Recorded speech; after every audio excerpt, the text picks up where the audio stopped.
Hunter Brooks was just an aircraft maintenance inspector nobody paid attention to in a terminal crowded with thousands of travelers. When Chief Executive Officer Grace Whitmore ordered him to kneel and apologize in front of the entire staff for refusing to sign off on the safety of an international flight, dozens of phones rose at once to record the humiliation.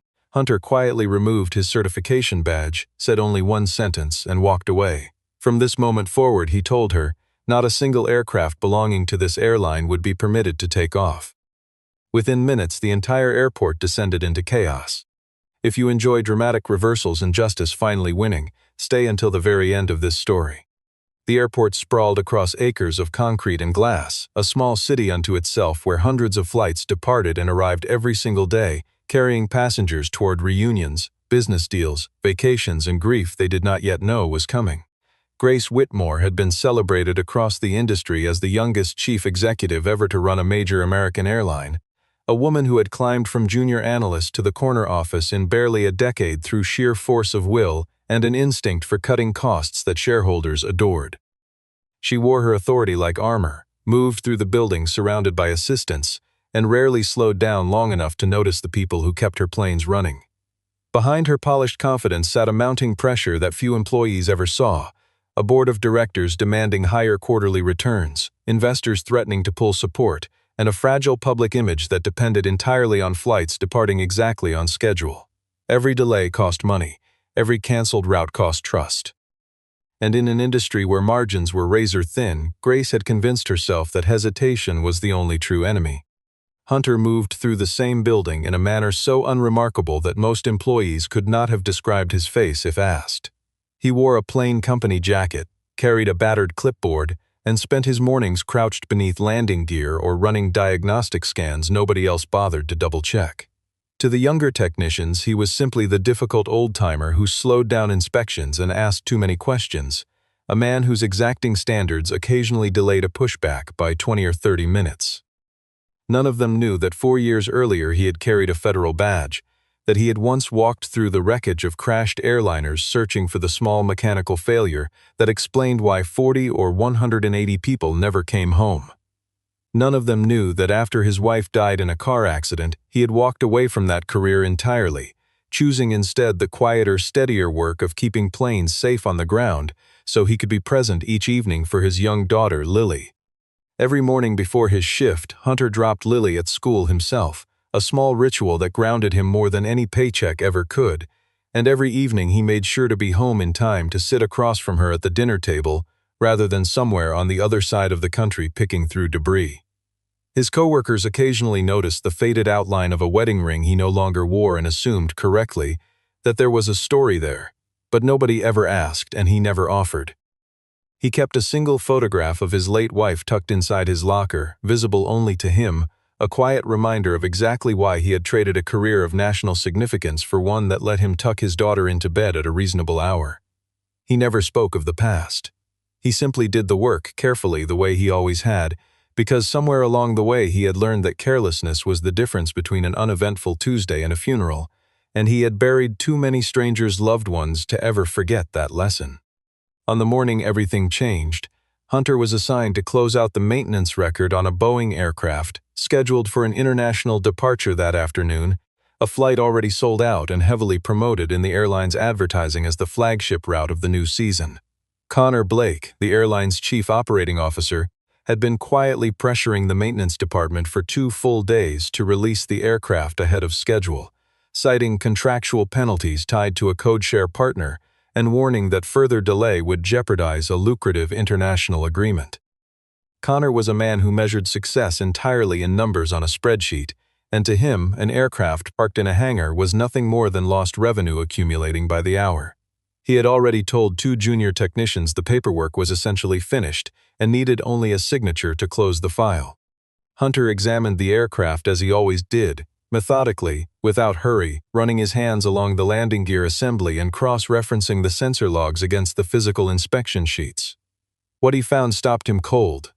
There was a hairline crack forming along the landing gear strut, subtle enough that a rushed inspection would have missed it entirely, but unmistakable to someone who had spent years studying exactly this kind of failure in wreckage investigations. The sensor data attached to the maintenance file had been altered, smoothing out irregular readings that should have triggered an automatic flag.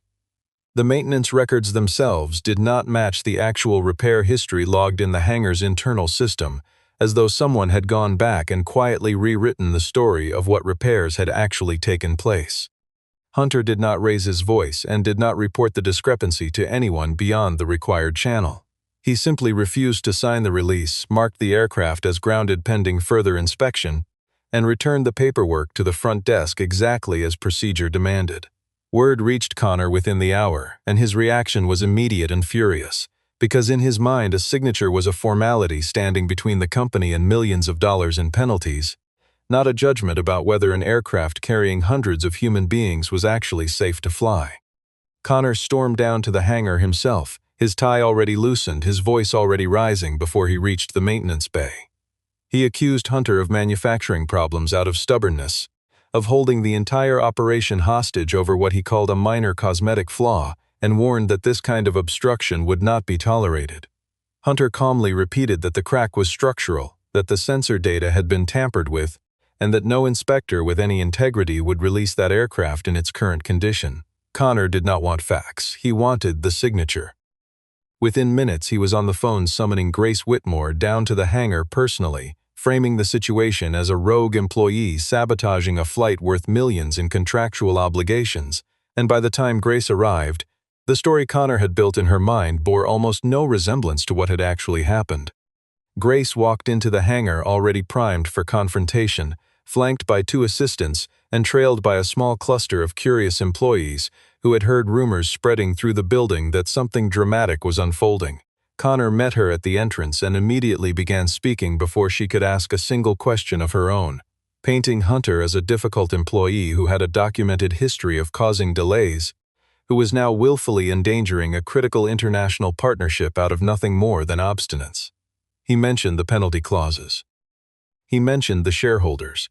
He mentioned pointedly that this single delay could cost the company more than $4 million if the codeshare agreement collapsed. Grace, exhausted from 3 consecutive board meetings and already anxious about upcoming earnings calls, absorbed every word without once asking to see the actual inspection report sitting untouched in a folder on a nearby desk. She found Hunter standing quietly beside the aircraft, unbothered by the small crowd gathering around them, his posture calm in a way that some in the room mistook for arrogance rather than the steadiness of a man who had faced far worse than an angry executive. Grace demanded to know why he believed his judgment outweighed the operational needs of the entire company. Hunter answered simply that the aircraft was not safe to fly and that he would not sign anything suggesting otherwise. Connor interjected loudly, insisting this was insubordination dressed up as caution, and the small crowd of onlookers, sensing conflict, began quietly lifting their phones to record whatever was about to happen. Grace felt every eye in the hangar on her, felt the pressure of the board, the shareholders, and the codeshare partner all compressed into this single moment, and something in her calculating mind decided that a public display of authority was the fastest way to end the standoff and reassert control. She told Hunter that he had 2 choices in front of everyone watching. He could kneel down, apologize publicly for defying company procedure, and sign the release immediately, or he could consider himself terminated on the spot. The words landed in the hangar like a physical blow, and the air itself seemed to tighten. Somewhere in the gathered crowd someone gasped audibly, while dozens of phone screens glowed as recordings began. Hunter did not move. He did not raise his voice, did not argue, did not so much as blink under the weight of her ultimatum, and his stillness unsettled people far more than shouting would have. Grace, unused to being ignored, began counting down aloud, her voice sharpening with each passing second as though sheer willpower alone might force him to comply. 10 seconds passed, then 20. The silence stretched painfully, broken only by the distant hum of ground equipment and the nervous shuffling of employees who had never imagined they would witness something like this unfolding in their own workplace. When Grace reached the final count, Hunter finally moved, though not in the direction anyone expected. He reached calmly into his jacket, removed his laminated technical credential and his signing authority badge, and set them down on a nearby toolbox with the same unhurried precision he brought to every inspection he had ever performed. Then he looked directly at Grace, his voice quiet but perfectly clear across the silent hangar, and told her that effective immediately, The airline no longer employed anyone certified to authorize this particular aircraft for flight. A ripple of nervous laughter moved through parts of the crowd, several employees assuming this was simply a dramatic bluff meant to save face on his way out the door. Grace herself laughed under her breath, dismissing the statement as empty theater from a man who had just lost his job, and turned to walk away without asking a single question about what his credential actually authorized. Hunter picked up his bag, said nothing further, and walked out of the hangar into the ordinary bustle of the terminal beyond, leaving behind a room that had no idea what had actually just happened. Barely 12 minutes later, the airline's Central Operations Center registered the first anomaly. The maintenance release system flagged the Boeing aircraft as lacking a valid signing authority, an automated safeguard tied directly into the Federal Aviation Administration's digital compliance network, and without a certified signature on file, the aircraft was automatically locked out of pushback clearance. A duty manager assumed it was a simple software glitch and attempted to manually override the block, only to discover the override required the same missing credential. Ground crew radioed the gate to hold the aircraft in place while technicians investigated, unaware that the very same lockout was about to cascade far beyond a single flight. Within the hour, a second aircraft scheduled for departure returned the identical error, its maintenance file also awaiting final certification that no remaining staff member was authorized to provide. Then came a third, and a fourth, each one tracing back to sign-off authorities that existed on paper but had, in practice, quietly deferred every complex certification to Hunter for years without anyone in leadership noticing how completely the system depended on him. The operations center, initially treating this as an isolated technical fault, slowly began to realize they were staring at something closer to a systemic collapse. Screens across the control room filled with red flags. Supervisors paced behind rows of monitors making increasingly frantic phone calls. What had begun as a single grounded aircraft was rapidly becoming an airline unable to fly any of its planes. Out in the terminal, the consequences arrived far more visibly and far less patiently. Departure boards froze mid-update. Gate agents were forced to announce delay after delay with no real explanation to offer, and the low simmering frustration common to any crowded airport began boiling over into something louder and angrier. Passengers who had connections to catch, weddings to attend, and business meetings scheduled across the ocean pressed toward customer service counters, demanding answers nobody could give them. Some filmed the chaos and uploaded it in real time, unknowingly linking these furious crowds to the very same footage of Hunter's public humiliation that had already begun circulating from phones inside the hangar. Within the space of a single afternoon, two separate storms were converging into one, and the airline had lost control of both. Connor, still unwilling to accept what was happening, insisted repeatedly to Grace and to the increasingly panicked operations team that this was nothing more than a software malfunction that the Information Technology Department would resolve within the hour. He refused to acknowledge any connection between the lockout and Hunter's departure, dismissing the possibility as absurd, even as engineers working directly on the compliance system began telling him otherwise. Grace, watching flight after flight pile up on the tarmac while gate agents fielded a rising tide of furious travelers, felt her earlier confidence begin to crack. She ordered the information technology team to bypass the certification requirement entirely, only to be told bluntly that doing so would violate federal aviation regulations and risk the airline's operating certificate altogether. There was no shortcut. There was no override. There was only the truth Hunter had stated plainly in the hangar, and that almost no one had bothered to actually verify before mocking him for saying it. It was the head of the operations center, working late into the afternoon trying to untangle the cascading failure, who finally pulled Hunter's personnel file and delivered the news that silenced the entire executive floor. Hunter Brooks, the quiet man mocked as a difficult technician just hours earlier, held the highest level of signing authority the airline possessed, a designation granted by federal aviation regulators themselves and rarely issued to any individual anywhere in the industry. For years, without fanfare or acknowledgement, every complex certification across the fleet had ultimately traced back to his credential, an arrangement leadership had allowed to continue because it was convenient and cost-effective, never once considering what would happen if that single point of failure simply walked away. There was no backup. There had never needed to be one because nobody imagined the day would come when they would drive him out the door themselves. The deeper details emerged slowly across the executive team like water rising through cracks in a foundation nobody had bothered to inspect. Hunter had spent nearly a decade as a federal accident investigator, called to the wreckage of some of the most catastrophic aviation failures in recent memory, tasked with determining the precise mechanical or procedural failure that had cost dozens or hundreds of lives in a matter of seconds. He had personally helped rewrite portions of the inspection protocol the entire industry now used as standard practice. Protocols built directly from lessons learned crouched inside burned fuselages and scattered wreckage fields. After his wife's death left him a single father overnight, he had quietly stepped back from that grueling, travel-heavy career and taken the maintenance inspector position specifically because it let him be home for dinner with his daughter each night. He had never once mentioned any of this to his coworkers, not out of secrecy, but because he had simply wanted for once to be an ordinary man doing ordinary work. Connor's response to this revelation was not humility but desperation, and he doubled down harder than ever, insisting to anyone who would listen that Hunter had orchestrated the entire crisis deliberately as some elaborate act of revenge against a company he secretly resented. He suggested to Grace, in increasingly urgent tones, that the grounding was a manufactured emergency, that the crack in the landing gear was minor and exaggerated, and that the fastest path back to normal operations was discrediting Hunter publicly before the story spiraled further out of control. For the first time since the confrontation began, Grace found herself genuinely uncertain who to believe, and that uncertainty, small as it was, marked the very first crack in the version of events Connor had built for her from the beginning. Federal aviation regulators did not wait for the airline to sort out its internal confusion, because an automated compliance flag of this magnitude triggered an immediate response protocol on its own. Regional Director Daniel Reyes arrived personally with a team of inspectors before the sun had fully set, treating the grounded aircraft not as a public relations inconvenience but as a genuine safety matter requiring full documentation.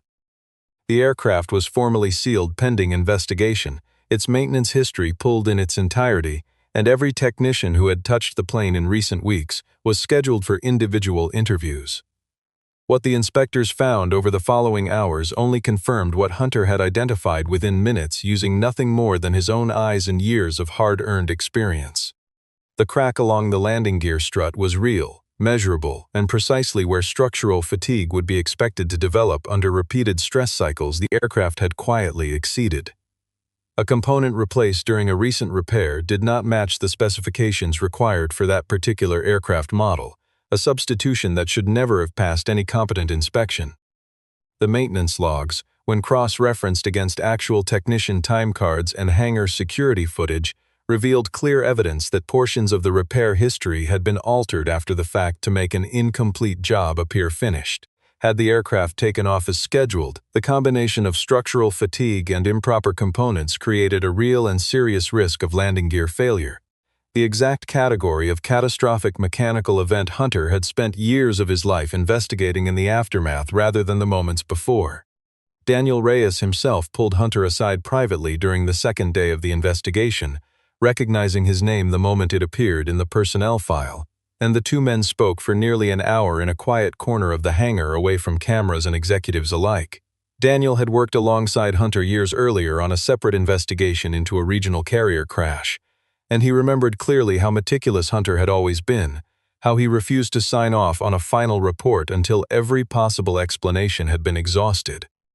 He told Hunter plainly that the industry had lost something valuable the day he left federal service, and that watching him get humiliated over exactly the kind of judgment call that had once saved countless lives felt like a betrayal of everything the profession was supposed to stand for. Hunter simply nodded, unwilling to dwell on the compliment, and returned his attention to the documentation in front of him, more concerned with finishing the investigation properly than with any vindication it might bring him personally. Connor's desperation escalated as the federal investigation closed in around him, and he began making choices that would ultimately seal his own fate far more effectively than anything Hunter had said in the hangar. He attempted to quietly delete portions of the digital maintenance logs late one evening, unaware that federal investigators had already secured backup copies the moment the aircraft was sealed.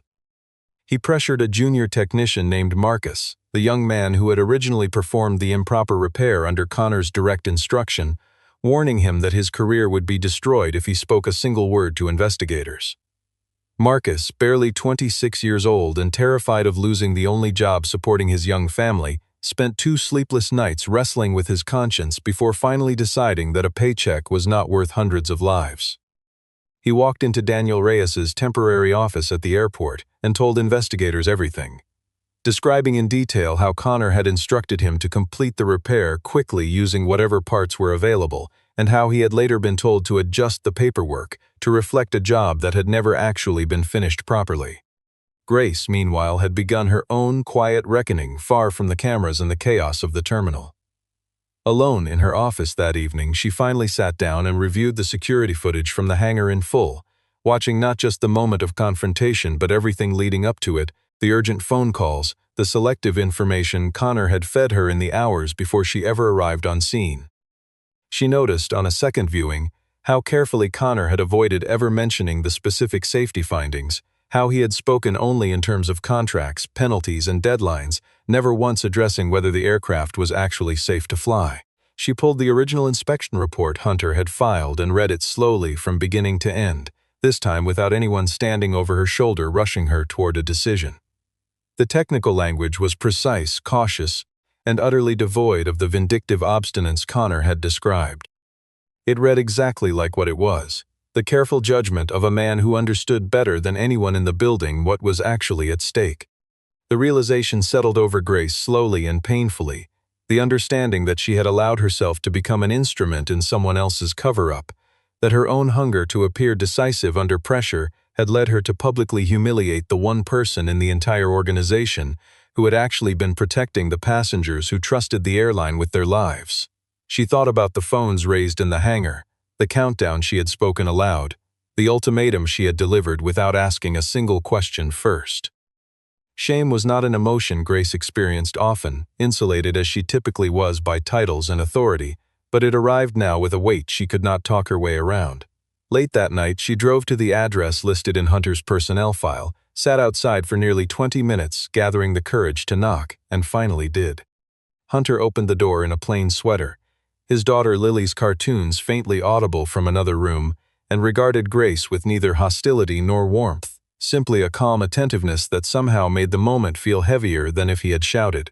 Grace did not offer excuses. She told him plainly that she had failed to verify the facts before acting, that she had let pressure and pride override basic judgment, and that regardless of what happened next in the investigation, she owed him a genuine apology rather than a calculated public relations gesture.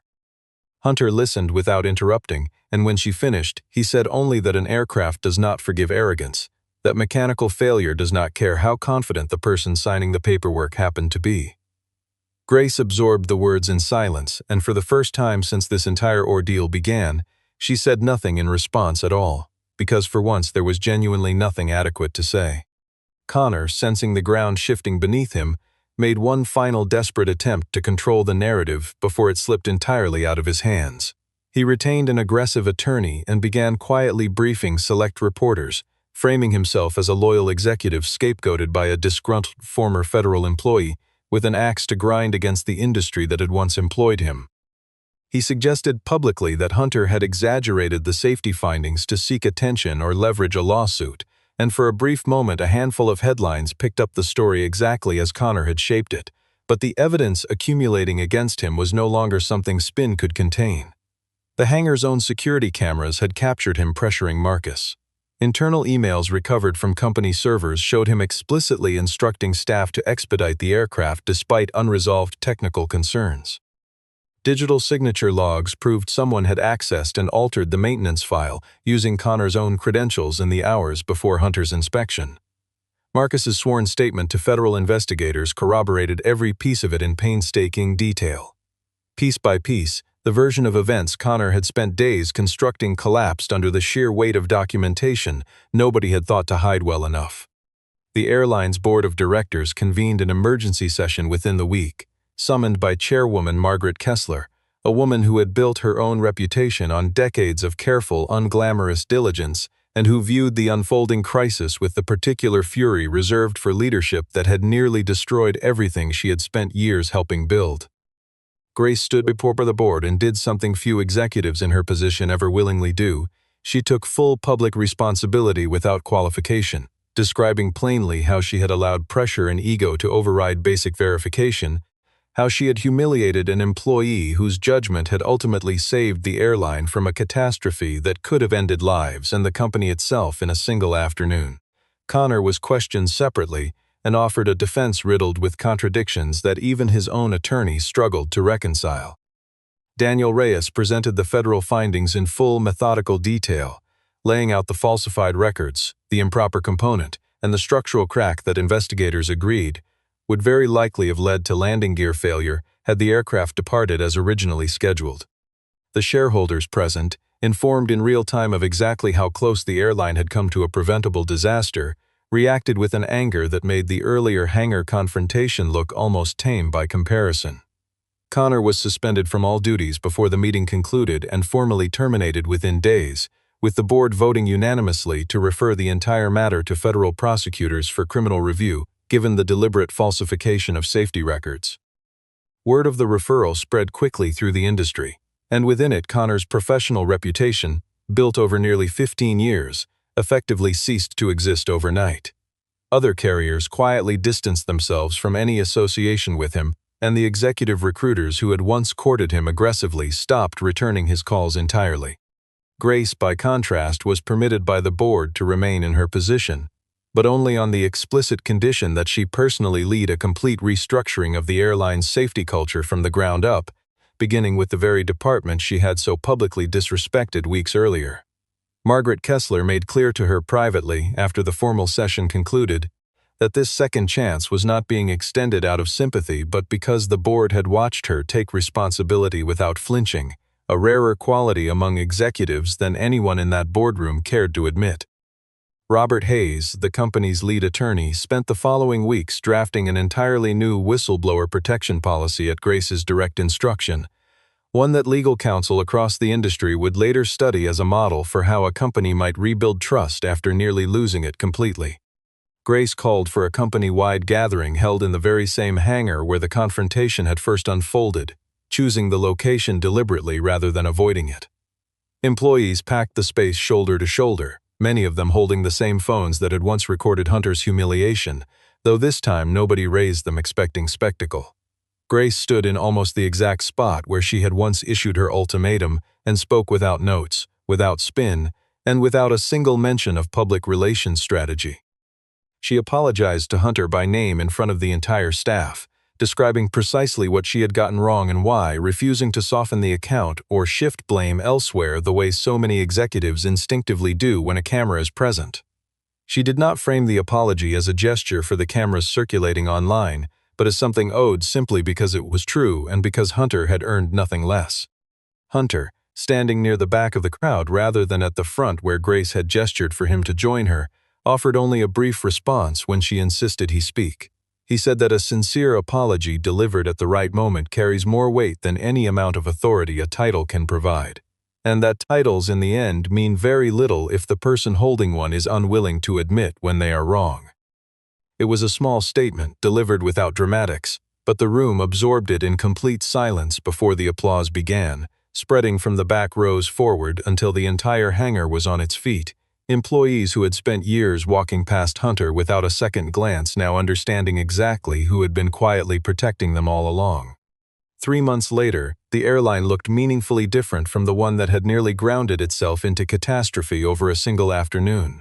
Hunter accepted a newly created executive position, Director of Flight Safety, a role built specifically around his federal investigative background and designed to ensure no single point of failure like the one nearly missed would ever again go unnoticed by leadership. Grace personally rebuilt significant portions of the company's internal culture, implementing new protections explicitly guaranteeing that employees who raised safety concerns would never again face retaliation or public pressure, alongside a fully transparent reporting system that made falsifying a maintenance record substantially more difficult than it had ever been before. Marcus, the young technician whose honesty had ultimately cracked the entire cover-up wide open, was formally commended rather than punished, and kept his position with a renewed sense of purpose he had not expected to find in the aftermath of nearly losing everything. Connor faced formal prosecution for falsifying federal safety records, a legal process that would occupy him for years to come and effectively end any possibility of returning to an industry that no longer trusted his name in any capacity. The airline itself slowly rebuilt the public trust it had so nearly shattered, its recovery driven less by advertising than by a genuine visible shift in how it treated the people responsible for keeping its aircraft safe. On the day the airline unveiled a new flight safety training center built specifically around lessons drawn from Hunter's decades of investigative experience, Grace personally invited him to stand beside her at the ceremony rather than remain quietly in the background as he preferred. The two of them stood together near the tarmac as the sun dropped low over the horizon, watching a line of aircraft lift off one after another into clear evening sky. Their relationship settled now into something built patiently on respect and earned trust rather than any hurried declaration neither of them was in any rush to make. No title, however powerful, outweighs the responsibility a person carries for the safety of another human life. Authority can force people to their heads out of fear, but only genuine integrity earns the kind of respect that lasts. A single difficult decision, even one that risks an entire career, can still be the decision that saves hundreds of lives and ultimately reshapes an entire organization for the better. Often it is the person most easily overlooked who has quietly been holding everyone else's safety in their hands all along.